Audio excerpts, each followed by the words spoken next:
codka jaaliyadda Soomaaliyeed ee dalka Norway TV-ga qaranka Soomaaliyeed waxa caawa nagala qayb qaadanaya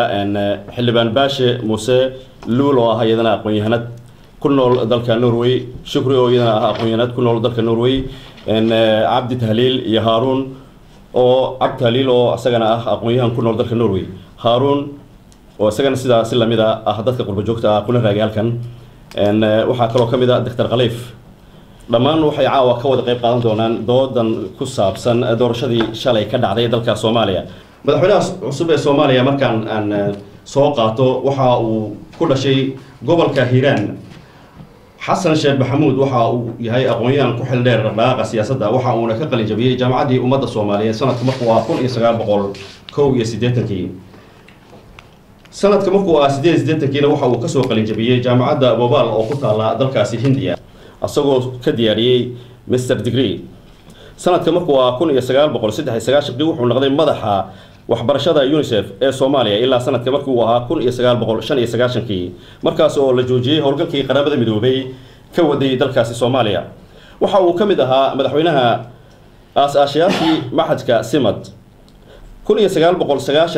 1999 waxa uu noqday gudoomiyaha jaamacadda Simad. 2002 waxa uu noqday madaxa hay'adda CRD. waxaan caawa uga hadlaynaa waxa weeye barnaamijkan doorashadii shalay ka dhacday dalka Soomaaliya gaar ahaan magaalada Muqdisho oo ay sanadihii ugu dambeeyay ama 12 sano ee la soo dhaafay aysan ka dhicin doorasho sidan la mid ah si dimuqraadi ah u dhacda. su'aasheeda ugu horeysa waxaan weydiin doonaa xildhibaan Baashe oo dhinacayga midig fadhiya. waxaan xildhibaan Baashe ku weydiinayaa sida ay u dhacday doorashadii shalay sideed u aragtaa. بسم الله الرحمن الرحيم السلام عليكم ورحمة الله وبركاته وحن سلام يا بهوينت الصوماليات دمان تودبا سلامة الإسلام كان كسلام يا رنتي دورشدي شريط تكد عضي حالي تكد عضي أما شريط تكد عضي صوماليا وحي كد عضي شوي فرحة له كل سنة ديمقراطية كل سنة احترام كل سنة عدالة وحين رنتي ستاندر كعالمي كامر كاللغو قيميني جلسة مال يا أوصل الرئيس أيها نجي وشرت وانا مثلنتي فرحة بدن يقع ورتي فرحة صورنتي يا فرحة كل سنة جنان وعن لوسي تيجالي كريم كارنتي أيان رنتي شوي وفرح سنة هين أي دلتي جمهورية فدرال كا الصوماليات هالشيء مدحوين الديمقراطية سلام كان هالشيء قداميها برلمان كا ويسقون الساس وكلهم صدرتي كانت ترسن شاليدا عد كذا إنكوا هبلين يرينور لول. السلام عليكم ورحمة الله وبركاته لما أمد الصومالية الملك استاذ جورتينبا runtii doorashadii shalayto Muqdisho ka dhacday waxay ahayd taariikh gaar ah horumar gaar ah noo ah hididiilo aan la qiyaasi karin sababtoo ah 22 sano doorashooyinkiina soo maray waxay ahayd doorashooyin qurbaha iyo wadan islaameed lagu qabto tani waxay kaga duwaneed wadankii hooyo ayay ka dhacday iyadoo dadkii Soomaaliyeed ee marka ka qayb qaadanayeen ay meesha isugu tageen waxaan leeyahay shalayto dareen ahaan qiiradan gashay waxay ahayd dadka qaar waxay dhihi karaan calaashaan waxay ahayd baahi maqnayd oo markaa haqabtirkeedii miiska la soo dhigay laakiin micnaheedu ma aha wali inaan dhiragnay miiska bay la soo dhigay marka waxay ahayd mid aan la qiyaasi karin farxadda ay gelisay hidadiilada ay gelisay runtiina waxa aad farxad u lahaa sida ay u dhacdo deganaanta leh waxaan u baranay isdagaal isqaqabsi iyo colaad ka dhalata markii doorasho ay dhacayso shalayta waxaa noo hirgashay in doorasho buuxda oo sinaan u muuqata ay dhacdo ayadoo wax khilaafaadana meeshii una ka dhac. Shukri. بسم الله الرحمن الرحيم أمد الصومالية جنوب الشمال وحن السلام على سلام الدين الإسلام وحن سلام الإسلام وحن الله السلام عليكم ورحمة الله وبركاته سلام كبعدي وحن هذا السلام يا وصلاة قالي ودريا مدحوينها dalka Soomaaliya oo leeyahay hambalyo waxaan halkan aniga kulay iga cad ama aan fiil gareynaya waxa weeyaan doorashadii shalay dhacday doorasho aad u qiimo badan leeyahay sidii loo sheegtay wali wax buuxa oo taaba meynaan arag laakiin at least waxaynu ka gacan baxnay ama aynu ka hoos baxnay in dad kale ina maamulaan oo yiraahdaan saar isu doorta qofka rabaana inoo keena inta doontaa ha noqoto 200 ha noqoto 100 qof ha noqoto 20 qof ha noqoto dad Soomaaliyeed codkana ka yimid waxaan anigu mar walba leeyahay taariikhda Soomaaliyeed meel weyn bay ka gashay waxa laga gudbay in lagu qabto dalal shisheeye laynoo taliyana Cabdi. bismillah ثم الصلاة والسلام على أشرف المرسلين وصلى الله على سيدنا محمد وعلى آله وصحبه وسلم marka koowaad waan u mahadnaqayaa TV-ga qaranka oo fursadan qaaligaana siiyay haddaan nahay jaaliyadda reer Norway. marka xiga waxaan hambalyeynayaa madaxweynaha jamhuuriyadda Soomaaliya Professor Xasan Sheekh Maxamuud iyo doorashadii uu shalay ku guuleystay. intaa kadib waxaan u arkaa doorashadii shalay inay ahayd doorasho u baahan in la soo dhaweeyo, doorasho u baahan in lagu tilmaamo inay ahayd sida walaalihii iga horeeyay ay sheegeen bilow cusub. marka maadaama ay bilow cusub tahay waxay u baahan tahay in la soo dhaweeyo, in la dhiirigeliyo, in loo arko sidii ay u dhacday. xamarna waxay u tahay iyo caasimadda Soomaaliya fariin cusub oo oranaysa magaaladii qabuuraha ahayd oo doorasho xalaal qabatay. horumar ballaaran oo la gaaray. هارون بسم الله الرحمن الرحيم وهرين وحن سلام يا أمد الصومالية ودن جارهان جالية ودك النرويج. السلام عليكم ورحمة الله. هدي أن سؤال شو صوب ذا قالوا أنا هراي هرت الله ما الله وعويا هذا البدن كي سؤال الدمعي لكن waxaan ku darsanayaa waxay ahayd doorasho taariikhiya oo ka dhacday gudaha wadanka Soomaaliya isla markaasna ay aad ugu baahnaayeen dadka gudaha ku nool oo madfaca ku dul socday hadday noqoto fursad ahaanna waa doorasho fursad qaaliya keenaysa sababtoo ah fargelintii sida hore loo sheegayba ma jirto. marka waxaan u arkaa inay u dhacday si xalaala isla markaasna waxaan kaloo aad ugu hambaliyeynayaa madaxweynihii hore Sheekh Shariif Sheekh Axmed sida geesnimada leh uu wareejiyay. أنا هذا القصي ديران وقبلنا والسلام عليكم. دكتور غريف. بسم الله الرحمن الرحيم. مركوه الرئيسة وحان سلامة يا أمد الصومالية مدح إيه شعبا قربة إيه قدبة. هدي أنا صلّى تسوياشي رمتي دور الشر شرعي. وحياة هاي دور الشو حلالة تسي transparency أو إندها الأول الجيران ودعضي. waxay tusaale u tahay ummadda Soomaaliyeed oo hadday hooshooda u dhiibtaan dad garashana leh farsamana khibrad u leh hadday u dhiibtaan iyaguna daacada in ay wax weyn qaban karaan ayay tusaale u tahay. marka waa darsi ummadda Soomaaliyeed maartay u bilowday natiijadeediina guul bay noqotay. madaxweynaha waan hambalyeynayna processkaas xalaasha maadaama uu soo baxay waxa laga sugayaa ka weyn. aad iyo aad kulley waxaan u galaynaa su'aashii labaad. sideed u aragtaan waxaan u maleynayaa baashi adiga ugu horeeya sideed u aragtaa maxaa hor yaala ay ummadda Soomaaliyeed ka sugaysaa madaxweynaha. بسم الله الرحمن الرحيم runtii shakhsiyan waxaan u arkaa anigoon aqoon badan u lahayn madaxweynaha jamhuuriyadda federaalka ah ee Soomaaliyeed mudane Xasan Sheekh Maxamuud ayaa haddana waxaa runtii ii suurta gashay sanadkii 2008 inaan kula kulmo wadanka Uganda halkaas oo markaa dadkii hormoodka ahaa ee dhidibada u aasayay kamid ahaa arta process ee dawladda Soomaaliyeed ka jirta ay kamid tahay uu ka socday santar hay'adan gaarka ah ee la yiraahdo hay'adda cilmi baarista Soomaaliyeed. markaan runtii waxaan u arkaa marka ugu horeysa shakhsi ahaan inuu yahay qof Soomaaliyeed oo leh caqiido sugan, cilmi maadi ah, kalsooni iyo amal suubni qof lagu kalsoonaan karo yahay. carqaladaha aan ku soo dhawaado horta carqaladaha hor yaalla waxay noqon karaan kow madaxweyne kasta waxa hor yaalla laba carqaladood ayaa hor yaalla adduunyada oo dhan adduunyadu kala siman yahay taas oo ah in uu dhaqaalaha wadanka sugo oo graafkiisu istaago iyo inay nabaddu istaagto. labadana inta badan lama wada helo oo faqriga iyo dhibaatada waxaa ka dhaxeeya xiriir. marka anigu waxaan arkaa runtii labadaas carqaladood inay hor yaallaan gaar ahaan Soomaaliya waxaa sii hor yaalla dhinaca nabadgelyada turxaan bixinta iyo isu keenida ummadda taas ayaa ugu daran waa tan ugu muhiimsan. waxa مثلا resources oo haysto maaragtay hadii jeer xalka carqaladii maadaama ay jiraan maxaa uu haystaa oo kaga duuli kara marka aad runtii doonayso inaad wax xalliso dagaal galayso ma dagaalku kii hubka waxa way wanaad haysataa wixii aad ku duuli lahayd. marka taas micnaheedu waxa way haysta aqoontii buu haystaa kalsoonidii ummaddu haystaa tii caalamiga ahayd buu haystaa iyo aqoonsiga caalamiga. marka waxay ila tahay aan u arkaa in uu markaa haysto tiimkii la shaqeynayay inuu si wacan u doorto taasina inaanay seegin. aad iyo aad lul. بسم الله الرحمن الرحيم. سيدا هدرتان لقى دواجيه بوحوي وحال شالي دورنا مدحوين عصر مدن حسن sheekh maxamed oon u doorana maaragtay madaxweynihii jamhuuriyadda federaalka soomaaliya runtii aqoontiisa iyo shaksiyadiisa waxa waaye qof walbo qofkii waxa leeyahay ninkii jid la mara ama jid in la wadaaga ayaa garan kara anigu shaksiyan ma aqaano laakiin qofka markaad aad dhegaysato hamigeeda markaad akhriso aqoonteeda sawir baa kaaga soo baxaya sawirkii nooga soo baxayna waa sida hadda uu ka dhiraandhireeyey baashe marka sidaa daraaddeed waqti uma sii gelayo laakiin caqabadaha hortaagan uu hadda sheegay baashe dunidoo dhanna ay kala siman yihiin madaxweynayaasha wadamada maaragtay hormuudka u ah waxaa ka caawin karaan isleeyahay aniga shacabka soomaaliyeed guda iyo dibadba meel kastay joogaan oo ah dad dhibaatadii ay taabatay dad baahidii maaragtay ay ku badan tahay ah nabadeed shalaytana waxaaday jiri jirtay maaragtay khilaafaad ah ama aamin la-aan ku saabsan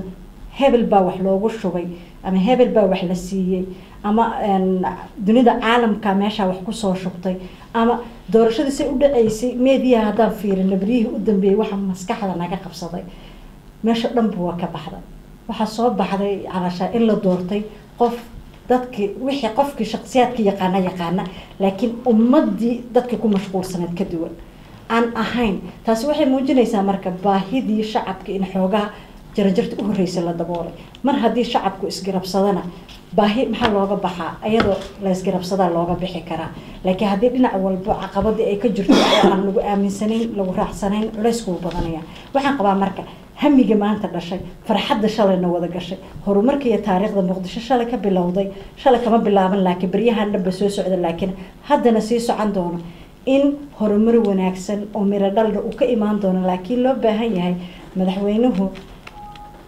inuu asiga laftarkiisa ka fekero doorashada hadda iyo magacaabida laga sugaayo inuu u doorto si maaragtay yaa waxtar leh yaa waxgeli kara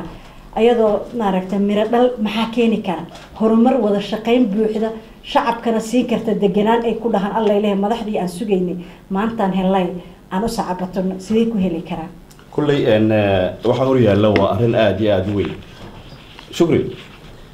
bismillahi raxmaan raxiim kolley anu waxaan u malaynayaa horyaalka waxaa horyaala madaxweynaha soomaaliya maanta loo doortay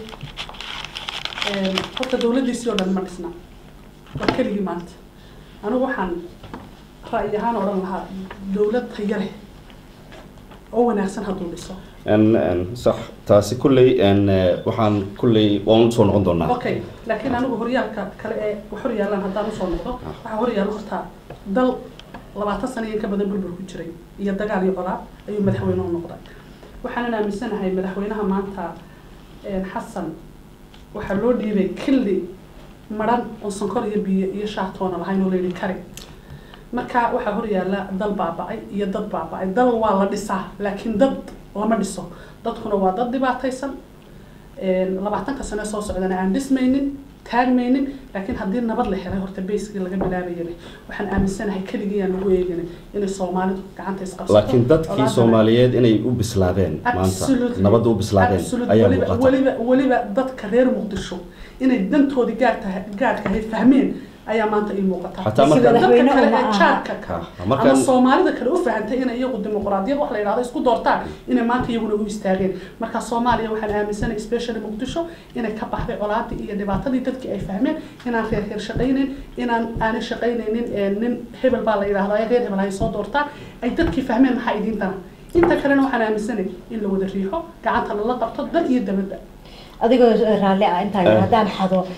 shukri madaxweynaha jamhuuriyadda Soomaaliya ayaa la doortay Muqdisho looma dooran waxa loo baahan yahay marka gobol degmo iyo meel kasta oo Soomaali dhulkeedii ah in alla wuxuu u qaban karo u qabto u hiiliyo u istaago shacabka Soomaaliyeedna aan maaragtay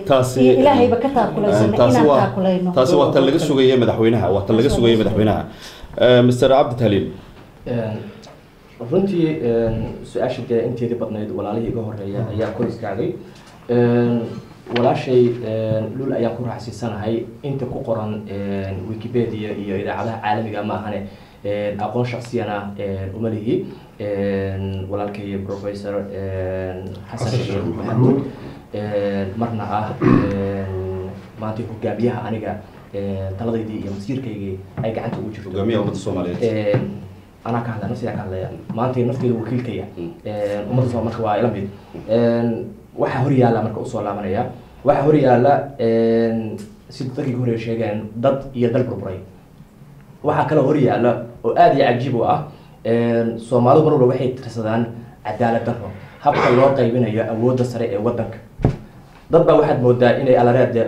koowdii horeba ay usii tosheen suudkii iyo qalimaantii ay ku qori lahaayeen oo taagan dhaxalkii awowgeen ayaa noo dhimane ayaan aw diyaar garowna madaxweynaha marka waxa weeyaan waxa hor yaalla inuu kow beejka koowaad uu furaya ay noqoto beej cadaaladeed oo la oran karayo wallahi madaxweynuhu waa cadaalad falay waa tan ummadda Soomaaliyeed oo dhan ay sugayso waa cadaalad 22 sano la waayay yaa laga sugayaa madaxweynaha waa yes Mr. Harun صاحب بل سؤال wax ku darso ما صفك إلى اللي قد يسوي مرة بخف بودا لو في أنا وي ونكسران لكن تانا عدالة دي نوع وضنا كستو تلك الصومالي ما أنت عدالة مبان ها مركب مدحوينها للدورتي يوحوا ريال وح سهلا معه وعوي حل عروسنا وقاضي كل من أبونتي ذي كرتي ذي اللي هنا وأمه وحلنا إلهنا هلا كربنا anigu si haddaan kusoo boodo waxa ugu horeeya oo dhibka badan waxay tahay nimanka siyaasiyiinta ah ee wada xildoonka ah nabadda iyo wax kasta cidii dhalin lahayd ilaa waa siyaasiyiinta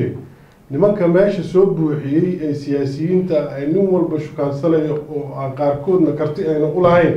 hawsha macnaha ma aragtay ay doonayaan siduu u kala balance gareyn lahaa taas haddii uu ku guuleysto oo sida asaga loo doortay wanaaga ah ee loogu gartay inuu hawshan ka soo dhalaali karo waa inuu keenaa rag ka soo dhalaali kara marka siyaasiyiintaas iyo sidii ula macaamili lahaa ee magaalada soo buuxisay ee adduunyada dhan ka soo hadlaysa waa arrin taalla weyn waana dhib weyn kadibna waxaa ku xiga ummadda Soomaaliyeed waxay u baahan tahay nabad ay u baahan tahay waa la wada ogyahay maantana way u bisishahay waana u diyaar waxaa kaloo hor yaalla sidii isugu balance gareyn lahaa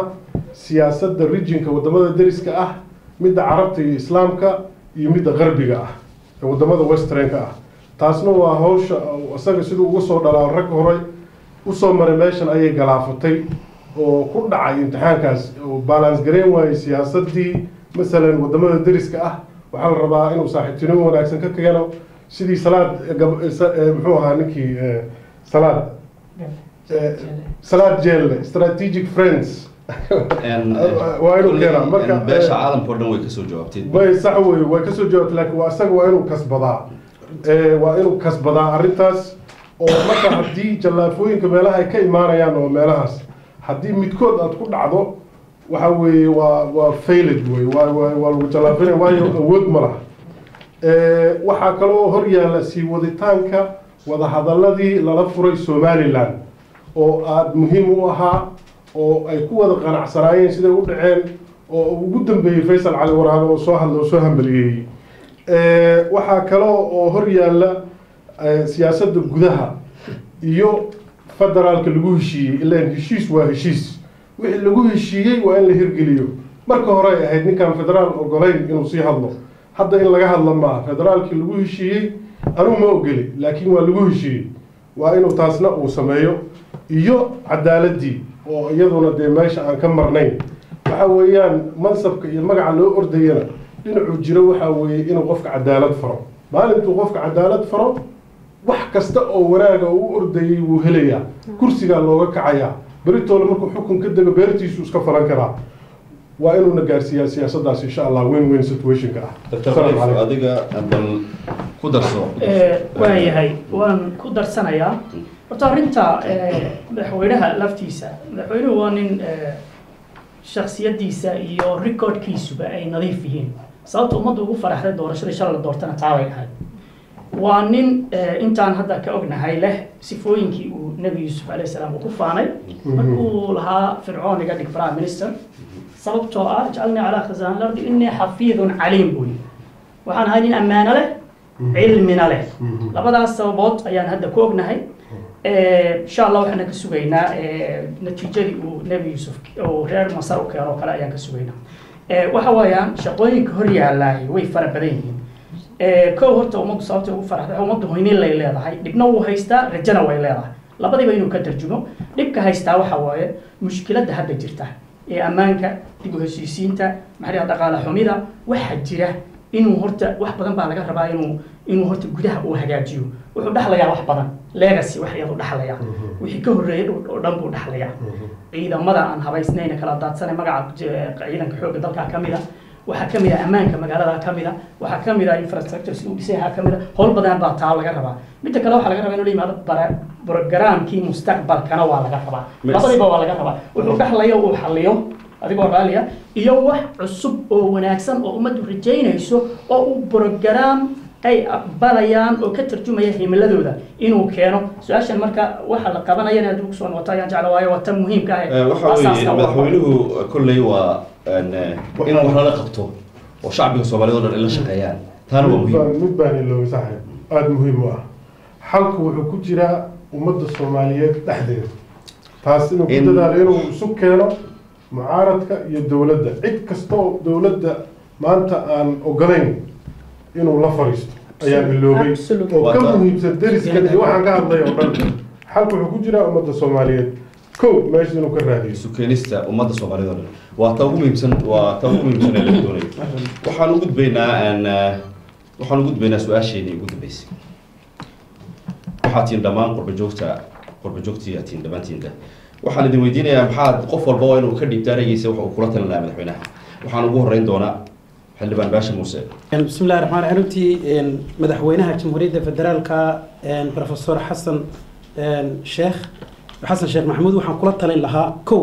in uu xoogga saaro waa laga hadlay waxyaalihii kale oo dhan soo celintii karaamada sharafta iyo sumcadda Soomaaliyeed kow qofku markuu sumcad iyo sharaf iyo karaamo leeyahay ayuu markaa dal dhisaa qof noqda waa ta koobaad laba inuu ku dadaalo sidii loo maamuli lahaa dhaqaaluhu had iyo jeer waxaynu ku xidhanno waxa la yidhaha beesha caalamku lacag hayna siiso dalkii waa faqiir laakiin dalku wuu buuxa wuxuu leeyahay xeeb aada u dheer oo 3,000 kilomitir ka badan wuxuu leeyahay oo kale 60% waa dalka keliya afrikaan ah la beeri karo marka khayraadka badda ku jira waxaa jirta dekedii sidii loo maamuli lahaa ee management loogu samayn lahaa dhaqaalaha iyo khayraadka dalka yaala isla markaana si cadaalada loogu qaybin lahaa taas waa kow talabaad waxa weeye la jaanqaadka beesha caalamka external factors iyo internal factors baa jira beesha caalamiga laba dhibaato Soomaaliya haysto waxa weeye in waxyaalaha gudaheeda inagu isku haysano ay ka mid tahay turxaanta iyo dhibaatada iyo conflictiga iyo kalsooni darrada in dhex yaala waa one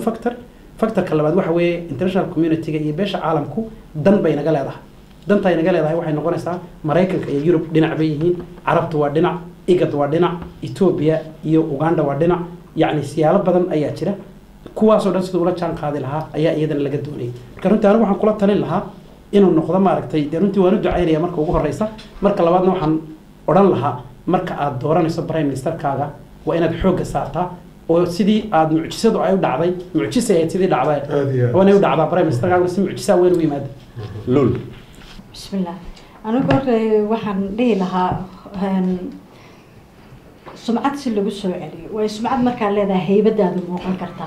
من سمعت لهين هيبدي سما موقن كرتا من عن معركة أمن هي سنة سمعت دي سما صاري كرو سمرك أمني إنه حيو كسارو مدنها ما أنت عنو دورنا مدحوينين ونقض الجمهورية ده فدرالك الصومالية رأيي قاعدين وكوكو رأسنا هاي ضد فدرالك إن ما لاش كديبو ضد الدستور كجدية كانت لو سماه لكن مدحوينه وهو شيء أي نقطة هرمرنتا ودنك أمني هدي اللي هلو وحصور تجليس رقالها علشان دور مرة لقى دواجي هذا ميسكن أنت نفرده إن سيد الشلبة أسور تجش وبريه تنبيس أسور تجش إن لقى صورة دريسكينا ودمضاء جودها الله صورة دور شوين كنا أول بيهين دعي كدع عن هالكاس أياد اللفتر كده الله سماه كلهم والبو أو دعي إنه كدع ودك جودهيس ولا قرش كي هوتيل هذا يلوكال هذا wadamada islaameed ee dariskeena ku baxay ay wadanka dib u galaan ayada laftirkeeda dhaqaale meesha ka soo baxaya sida baasha uu sheegay hadii maarta khayraadka wadankii si loo tiigsado oo wax soo saar loo helo marka hore in la dhisaa xafiisyadii shaqayn lahaa ee maaragtay hay-adihii wadanka la-aantood waxa ma tarayso waayo canshuurtii meel lagu qaado haddayna lahayn haddii maaragtay qof shaksi keliya meesha uu ku aruurinayo way adag tahay si loo control marka hay-adihii ballamihii uu qaaday anigu wixii o dhan waxaan kusoo koobaya intii ballan uu qaaday ee khudbadiisa ka mid ahayd inuu u istaago ayna noqonin khudbad ahayd sideen hore ugu socdaa waayo shakhsiyadeedii wuu leeyahay aqoonteediina wuu leeyahay taageeradeediina waa haystaa taageerada ugu fiican weli caata maanta shacabkii soomaaliyeed baa taageersan international safunka ama dunida caalamkaa la socota inuu intaba isku haysta marka hore u socodna uu keeno shukri بسم الله الرحمن الرحيم كل أنو سيدا إلى تحي أما فكرة دايدا حنوران لها مدحوينه ومد بعد دورتي نيشن بعد دورتي دبل يدل بها شوغان هرتا كتاب قرآن عن تسارع إنه أمد عدالة كبس وكل دقو إلهي بوغو بلنقا تكالي وإنه إسكا إلهي وضدك برو إنه هرتا وحن قبيلك إيا قبيالة اللي إلهي غيركم ياشا كبحان إنه سي حقه أمد أغو حقاده تكله أنا وآد يآد مدحوينها وشيء وحويا هو يدا الصوماليات أما قربها شوكت أما دلك جوديه سهل شوكت أما دبلها شوكتي كوس الإحسان يكوب على بالإحسا عروتي هذه الإحسان أما قارب بدر عمتي أما أي قار قربها كوبا بعيان صدق شرفته دي يكرامه دي وهي هو يلي يلمه يذكر من كان أباهني وذكر تلاقي الصن أنا وكمل كان هاي رجوا حويا والله لورس حبض بيقاتين سيدونا بيسودليا لكن أنا مرة بفيك تنبان إنه هو نبغى تضع نجى نقول عدا وهو يويك أما قربها كل ولا هذا نعرف توضح لك قاعد وهلا هو قاليه أما جودها ذلك ما فعل أبو كراو أنا وحن ليها مدحوينها الصومالية الله دورتي قلت وأنا سود عيني وحن ليها إلى حلكها كل قرب قبل إلى هنا صدق شدك ونحسن إفيان وانا كوتشرها كوتشو ومدة الصومالية إنك يسوقين لها آياتها تكلا يقوم هم سنة المدحوينها وشيء وحويا ورتفرين ما فضن بالو فريا نلحق قاعد يدقد إن نمك خلي هذا الشباب هو يا رشاني قكلا ميل كلا كم يمن وإن مثل سوف يسيو وحيدوني أنا لو وريستو لقى هذا الشيء دل كودي سيد وقصوا نقل لهاي أي دبعت هذا وتشوشين لهاي لا سمعيه الله أرنين وواليهن وحبي دليان وحبي دعيان تاسوا مد أنا كل وحنا كسوق بجميلية وكسوق كوبية نين حل قاضي إن تاسول نين إيه هالك كسورا ولا على صدق بحر وحلا على صدق بحرنا وهناك لجوه يو هنقنن مركو تجاه مثل يرى هذا إلهي بنا دافي سمعت يشرف في النار وما دعنا وحقه وحق تهليل كل دقيقة ويريهن أفر بنكتنا وحنا بقى إلى تقصير أو حمرة مركو روح كده وجه عدالة طبعا واحد وجه رئيس الوزراء وصاحب لنا الصومال waxay ku mahmaadaan waayeel waqti saacana lagu barxaa madaxweynaha waxaan oran lahaa kulli qabiil baa ka soo xulaysa maadaama aad qabiil ku soo xuli doontid oo aad ku soo dooran doorinin siyaabo kale oo dimuqraadi ah oo aad ka dhigi karin ama walaalka ama abtiga aad ka dhigi karin waayeel waqti saacana lagu barxaa qabaa'ilka Soomaaliyeed ee aad ka soo dhex xuli doontid ilaa jufada ugu yar ilaa jufada ugu weyn inta baarlamaanka kaga jirtay odayaashooda hortooda soo dhigo waxa taada idinka ayna siinayaan nin u garta waa cadaalad iyo hor bataqaana barxi labo asaga shakhsiyan baan la hadlayaa marka taa waxa weeyaan wariga cadaalada ku keenaya madaxweynaha toos baan la hadlayaa waxaan leeyahay waxa ka hor imaan doonta in laga caraysiyo oo bini'aadamku siyaabo badan bay ka soo galayaan